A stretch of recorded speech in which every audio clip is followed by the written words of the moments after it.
All right, we have here the Sony Dash. It's a personal internet viewer. And it looks like an alarm clock, and I think most people will have it by the side of their beds and use it as an alarm clock, but it's an alarm clock plus more. I actually have my Twitter profile up, so I'm actually not at the Casual Carpool on High Street and MacArthur. I am actually in my office testing this out, and I actually just wanted to do a sample tweet. What are you doing right now? Testing. I'm learning how to spell is what I'm doing. I'm learning how to type. Testing Sony Dash. And I probably shouldn't have put that all in caps, but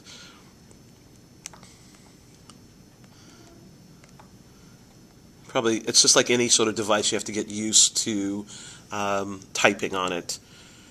And it's loading, and as you can see, it's got the and it also says it's sent from Sony Dash, so I say testing Sony Dash, and it's got my timeline in there.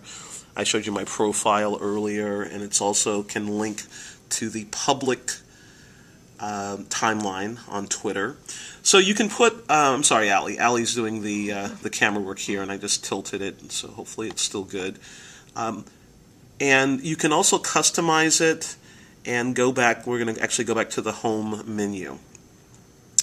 And whatever devices you have loaded on here, it kind of goes back and forth, and it has, like a lot of devices, it's got a lot of apps. It's got the New York Times, it's got most of the social networking apps. As you can see, I've got it set to the date and time.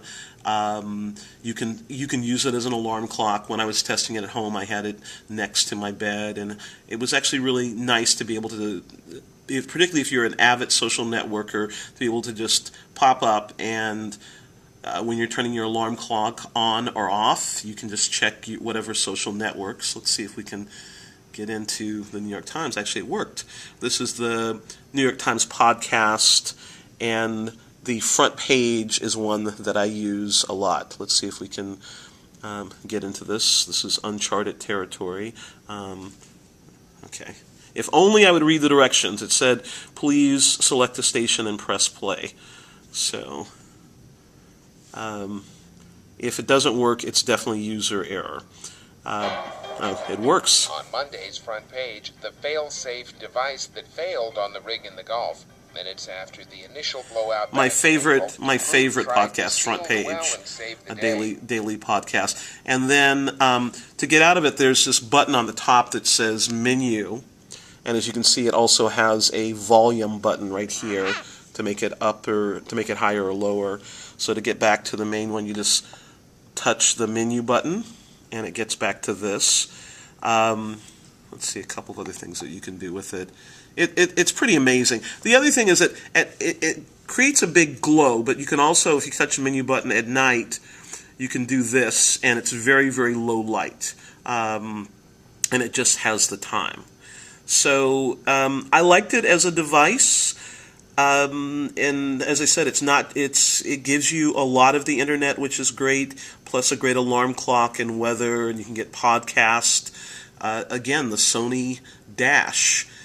For more information, log on to cbs5.com/basesunday, then click on show information, then click on Sony Dash.